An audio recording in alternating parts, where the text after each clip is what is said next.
Vamos lá, Gênesis 6. Gênesis 6. Abre um pouquinho o microfone. Gênesis 6.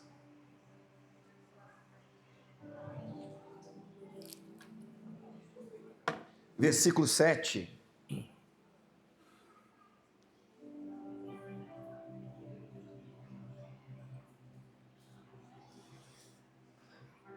Desculpa, versículo 9.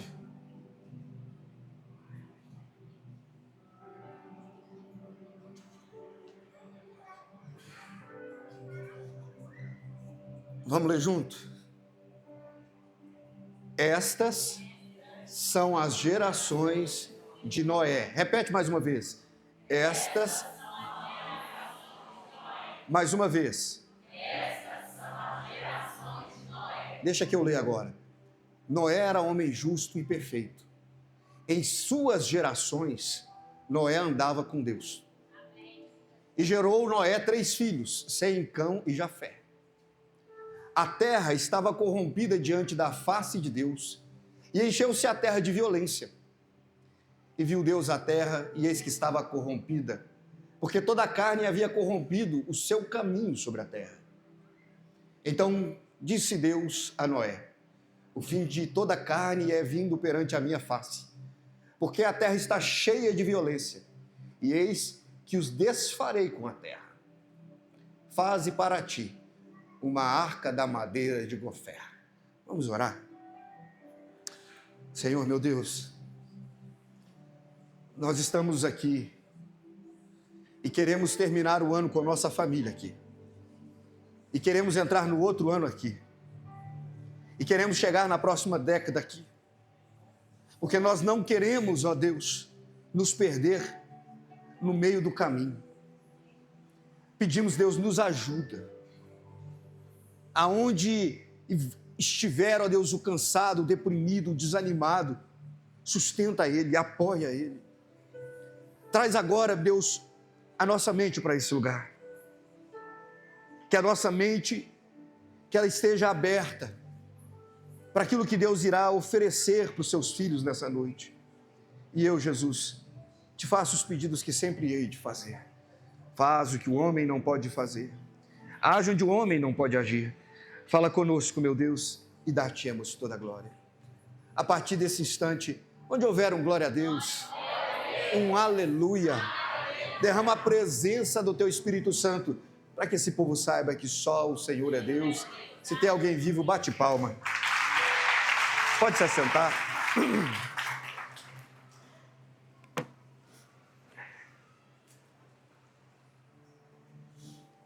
A Bíblia é um livro de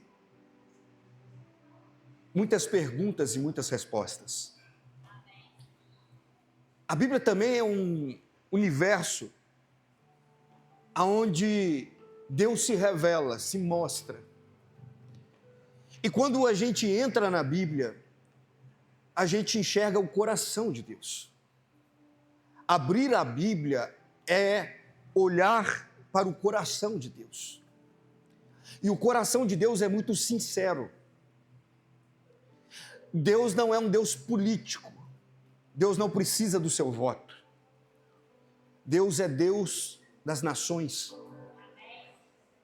Então, quando a gente entra na Bíblia, a gente vai ver como Deus enxerga a humanidade. E nessa época, Gênesis 6, a Bíblia vai dizer que Deus está enojado, porque a terra se tornou um lugar violento. E você precisa entender que existem vários tipos de violência. A violência mais branda, irmão, é a violência física. Porque a violência física, ela deixa marcas por fora. Mas existem violências muito mais agressivas do que a violência física. É a violência emocional. É a violência espiritual. E a Bíblia vai dizer que Deus olhava os seres do céu e aqueles viam seres corrompidos, comprometidos com o pecado, violentos. E aí eu parei lá em casa e pensei como Deus enxergaria essa geração que nós estamos. Você já parou para pensar, irmãos? Se a Bíblia ainda fosse um livro para ser escrito, como Deus enxergaria a nossa geração? Eu quero só te lembrar de 3 casos que eu vi, recentes, que eu fico pensando como Deus enxerga isso. Olha que loucura. Uma mulher holandesa deixou uma criança de 12 meses de idade. Foi para a praia, ficou 15 dias. Quando ela voltou, a criança estava morta por inanição e por falta de água. Um pai, no Texas, prendeu a sua filha num porão e teve 5 filhos com ela. No Brasil, uma ex-convertida chamada Andresa Urach fez um filme pornô, ela e o filho dela. Eu estou falando de um filho que tem ereção com a mãe. E eu estou falando de uma mãe que tem coragem de se deitar com o seu filho. Se isso não é uma geração corrompida, eu não sei mais o que pode ser. E olha, irmão, que eu tenho aprendido que eu nunca vou chegar ao entendimento de que onde fica o fundo do poço. Porque toda vez que eu falo assim, não tem jeito de passar daqui, o ser humano chegou no grau de perversidade máxima, ele prova que tem jeito de ser pior. Mais agressivo, mais corrupto, mais corrompido, mais maligno. E é dentro desse olhar que Deus está olhando e está dizendo assim, eu vou destruir. Não tem por que eu deixar algo que não se parece comigo. Não tem por que eu deixar vivo algo que só gera morte. E aí a Bíblia vai dizer que ele começa a passar os olhos dele. E ele vai passando os olhos dele. Mas quando chega em Noé, ele encontra alguém diferente. Deus vai parar tudo que ele está olhando do lado de fora, porque agora ele vai ter um homem que ele pode colocar do lado de dentro. Irmão, deixa eu falar para você, eu não sei como está o mundo lá fora, eu não consigo entender como o mundo está lá fora, eu também não quero entender como o mundo pensa, como ele raciocina lá fora. O que eu quero que você entenda é que eles podem estar corrompidos lá, mas nós precisamos continuar santos cá.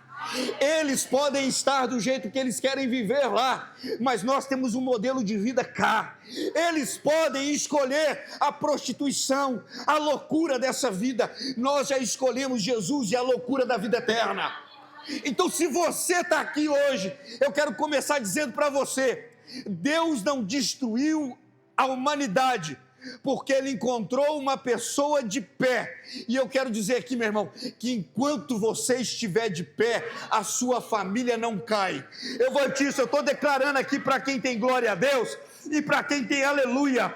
Enquanto a gente ficar de pé, a nossa casa não cai.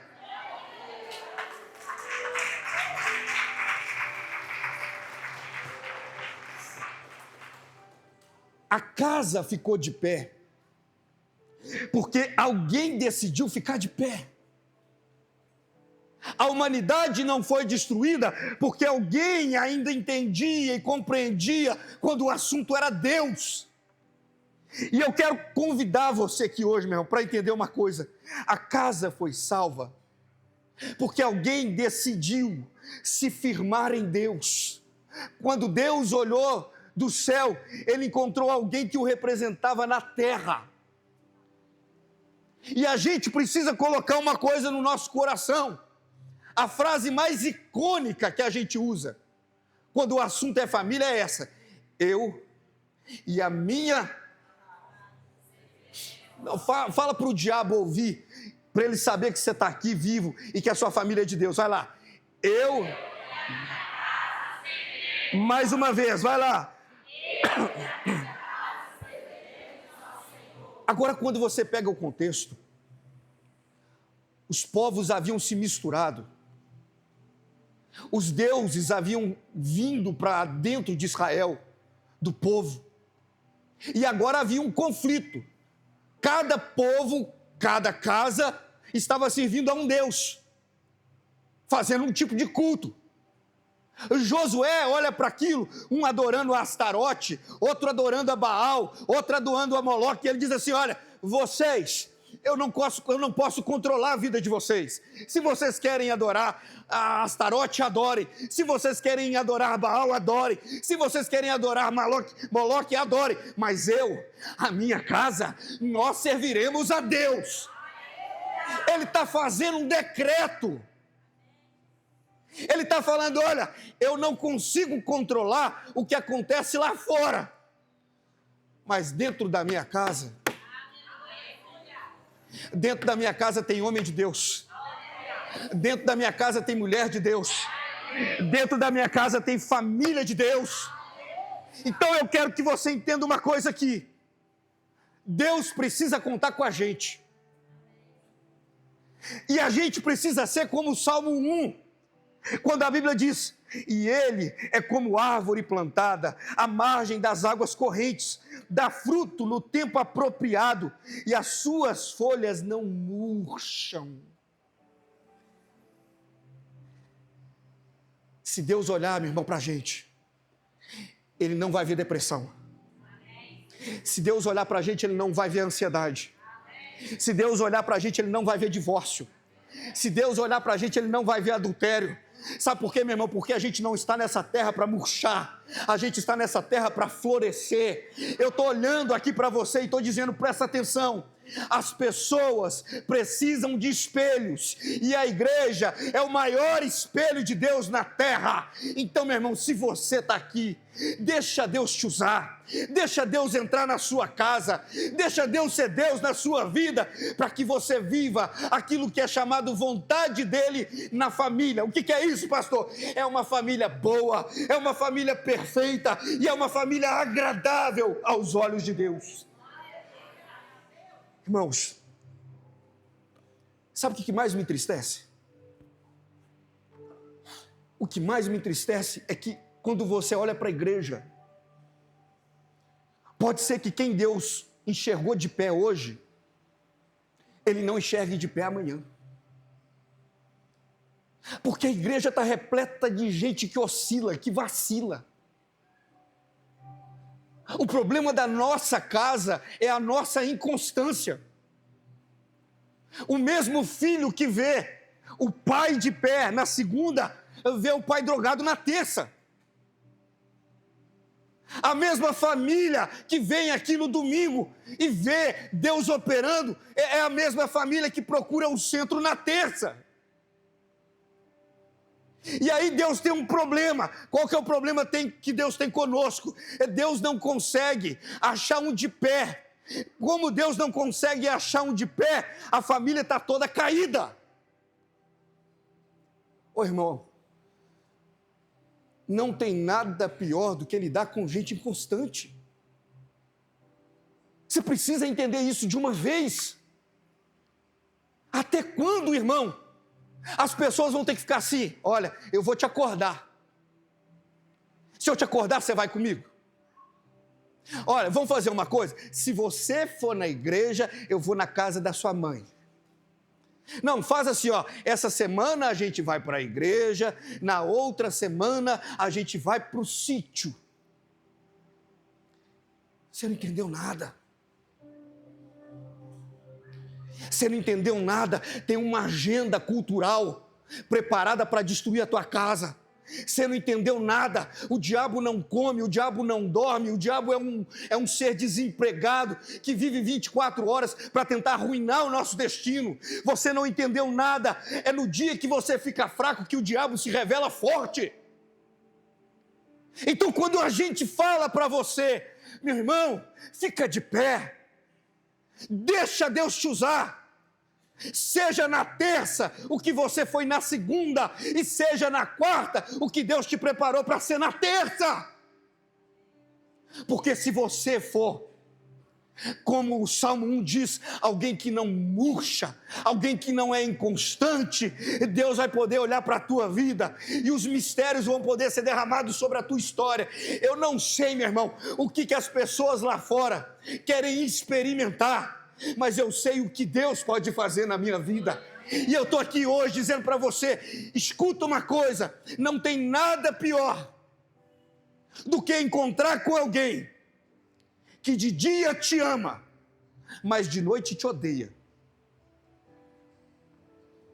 Você já pensou nisso? Você como marido, você deita com a sua mulher, você tem uma noite sensacional, aí quando chega na manhã seguinte, você acorda, a sua esposa está fazendo as malas, e você fala, o que está acontecendo? Ontem você falou que me amava, nós tivemos uma noite incrível. Aí ela olha para você e fala assim, ontem eu te amava, hoje eu não te amo mais. Irmão, a gente não conseguiria entender isso. Do mesmo jeito que Deus às vezes não consegue entender a gente, porque a gente oscila tanto. Um dia quente, outro dia frio, um dia animado, outro dia desanimado, um dia com esperança, outro dia sem esperança, que Deus fica olhando e falando, se hoje está de pé, será que amanhã vai estar? Se depois de amanhã está de pé, será que depois vai estar caído? E aí Deus tem que ficar, ao invés de ficar te usando, Ele precisa ficar te levantando. Eu quero olhar para você aqui, meu irmão, esse ano, e dizer, nós vamos ficar assim, ó, de joelho diante de Deus, mas de pé diante do problema, é de joelho diante de Deus, mas de pé diante da dificuldade, é de joelho diante de Deus, mas de pé diante do mundo, é de joelho diante de Deus, mas de pé contra as forças desse mundo traiçoeiro. Ei, meu irmão, eu estou olhando para você e estou dizendo, Deus precisa de um exército de pé, e Deus te trouxe aqui esse ano, para dizer que no ano da conquista, ninguém vai te achar caído. Eu vou te dizer, meu irmão, Deus te trouxe aqui, porque Ele tem projetos para a sua casa, e os projetos que Deus vai fazer na sua casa, começam por sua vida, e se Deus vai usar a sua vida, solta um aleluia aí.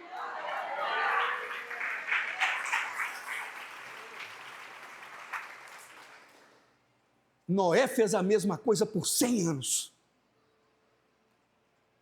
A gente precisa aprender em Deus, fazer a mesma coisa, até que Ele volte. Quarta-feira é dia de culto? Então me alegrei quando me disseram, vamos à casa de Deus. E se alguém está de pé? No domingo tem que vir na igreja? Deus, eu te agradeço, porque só chega no domingo quem recebeu uma semana do céu. Quem está entendendo aqui o que eu estou querendo falar, meu irmão? Eu estou querendo falar sobre entender a vida familiar, como ela precisa ser vivida, entendendo que eu e você somos seres geracionais. É aqui que eu quero que você entenda. Aumenta um pouco, por favor. É aqui que eu quero que você entenda. A Bíblia fala assim, essas são as gerações de Noé. Porque Noé era um homem que estava no seu tempo, enxergando o futuro. Porque ninguém constrói uma arca se não tiver visão de futuro. Noé estava vivendo hoje, sabendo que Deus faria amanhã. E toda pessoa, meu irmão, que é de Deus, ela tira a visão do hoje e ela começa a crer no amanhã. Eu vou repetir isso para você entender mesmo. Todo mundo, meu irmão, que vem para a igreja passa a ser seres geracionais. O Salmo 145, 4 vai dizer assim, porque uma geração vai anunciar a outra geração os grandes feitos do Senhor. É isso mesmo, é eu olhando para a minha vida e dizendo, Deus continua na história do meu filho, Deus continua na história do meu neto. É eu olhando para a minha casa e dizendo, não termina em mim, continua através de mim. É eu olhando a vida que Deus tem para a minha família e dizendo, eu vou ficar de pé para que o meu filho fique de pé, para que o meu neto fique de pé. O que eu estou olhando aqui hoje para você e estou querendo compartilhar com você é uma visão geracional, meu irmão. A gente tem que tirar o olho do hoje. Quem é geracional pensa no amanhã. Meu irmão, o marido que quer viver a vida inteira com a esposa, ele não pensa só no hoje. Ele vai pensar no amanhã. A esposa que quer viver com o marido o resto da vida, ela não pensa só no hoje, ela pensa no amanhã. O filho que quer viver em família, ele não pensa só no hoje, ele pensa no amanhã. Noé não queria uma arca para si, Noé queria uma arca para a sua família. E a gente precisa aprender a tirar os olhos de nós para enxergar quem Deus colocou ao nosso lado. Eu vou repetir isso para você dar um glória a Deus, porque, meu irmão, só tem presente de Deus quem é de Deus. A gente precisa tirar o olho da gente e entender os presentes que estão do lado da gente. A sua esposa é presente de Deus, o seu marido é presente de Deus, os seus filhos são presentes de Deus, e você precisa treiná-los para o amanhã. Você precisa intensificar o que você aprendeu sobre a vida dos seus filhos. O que eu quero e preciso que você entenda nessa noite é que hoje nós não estamos apresentando Deus como os nossos pais apresentaram. E a gente corre o risco de ter os nossos filhos tornando o Ana Castelo, tornando o Alok, tornando o Neymar os seus deuses. Eu nunca vou esquecer Copa do Mundo de 94, o Ronaldinho cortou o cabelo e uma multidão de homens repetiu o corte dele. Isso é poder de influência. Aí a gente vem para a gente e a gente esquece que tem uma coisa, meu irmão, que é a coisa mais poderosa do mundo e que todo pai e toda mãe aqui tem condição de fazer: ser o espelho para a sua geração. Que Deus faça você ser o espelho da sua casa. Sabe, que o seu filho seja obrigado a falar: meu pai pode não ter o dinheiro do Neymar, mas o Neymar nunca vai ter o caráter do meu pai. Que o seu filho possa olhar para Ana Castela e dizer: olha, ela vai estar em todos os lugares, mas eu sei que um dia eu vou estar no céu.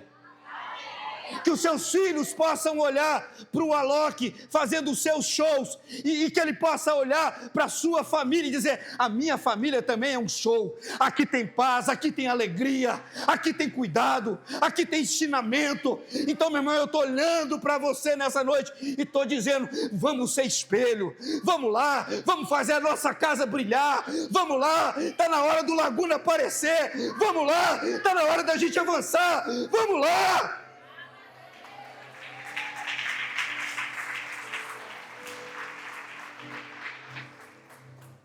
A gente precisa entender que há uma batalha que está acontecendo, meu irmão. O ateísmo humanista está tentando destruir a cultura judaico-cristã.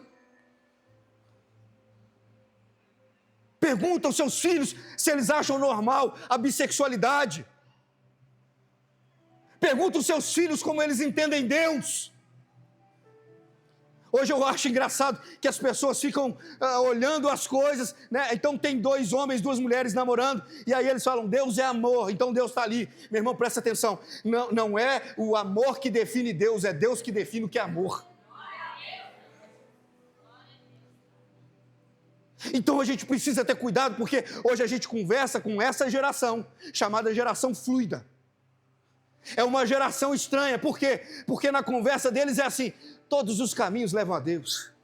Não, pai, o senhor vai na igreja, o outro vai na Umbanda, o outro vai na Quimbanda, o outro vai no Candomblé, mas no final a gente chega no mesmo lugar. Mentira! Timóteo vai dizer: porque há só um mediador entre Deus e os homens, e só há um Salvador.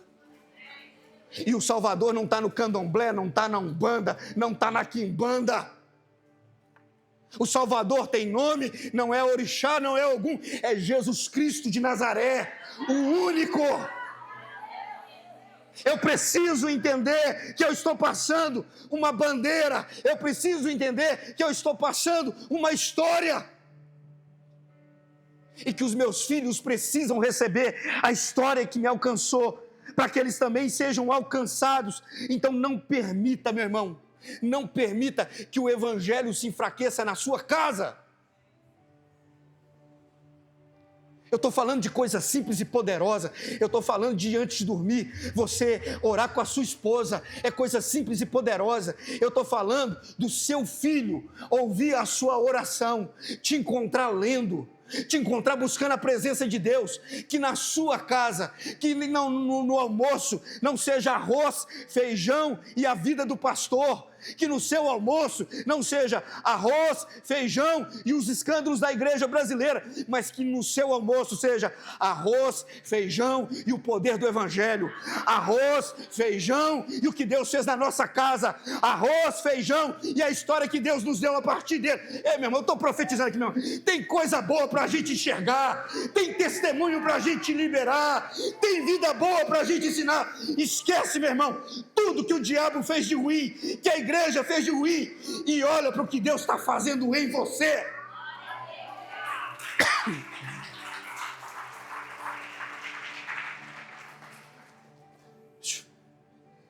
Se os seus filhos, todos eles, forem para Oxford, para Harvard, Princeton, e eles não forem para o céu, você fracassou.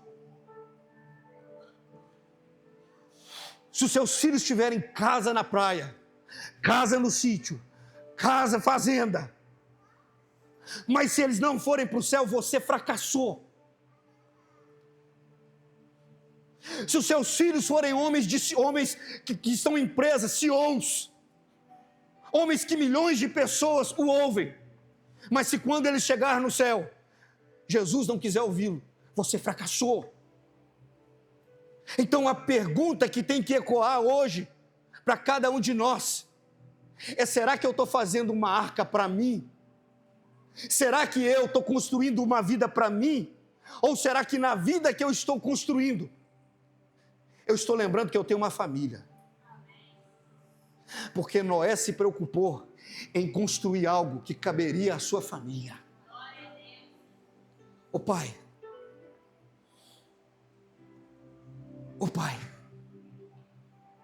assenta com seu filho nessa igreja.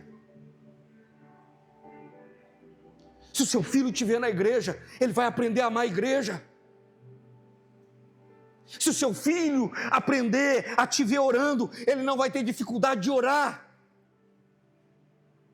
A gente está esbarrando, meu irmão, naquilo que a gente fala e faz. Porque a gente fala muito, mas faz pouco. E como a gente não é exemplo, os nossos filhos vão buscar exemplo. E aí, às vezes, eles se perdem nos exemplos que eles buscam. Sabe, eu quero ser como Abraão, Isaac e Jacó. Eu não preciso procurar fora da minha família para saber quem Deus é. É só eu pensar na vida do meu pai e do meu avô.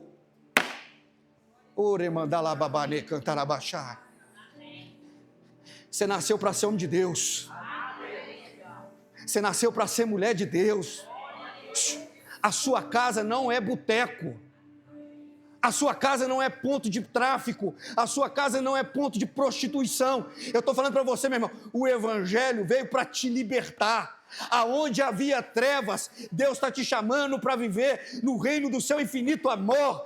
Deixa Deus entrar para dentro dessa casa, curar o seu casamento, tirar as amarguras, os traumas, os sofrimentos. Eu estou dizendo para você, meu irmão, deixa a morte do lado de fora e vem para o lado de dentro. Deixa a tristeza do lado de fora e vem para o lado de dentro. Deixa tudo que te fez mal do lado de fora e vamos viver esse ano o que Deus está propondo aqui para o lado de dentro.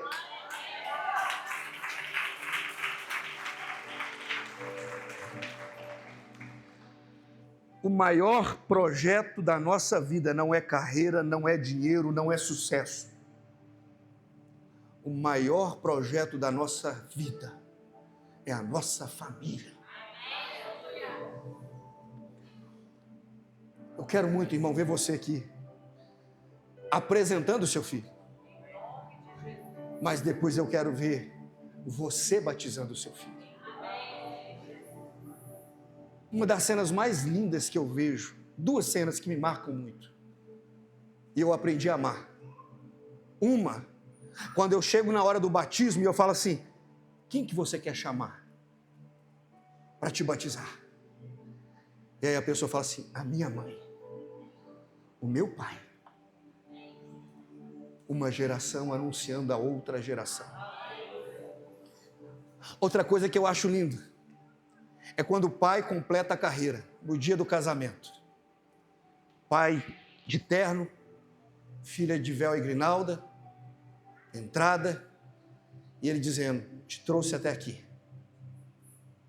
Que você, pai, cumpra a sua missão. Que você, mãe, cumpra a sua missão. E que você, filho, entenda que um dia você vai ser pai.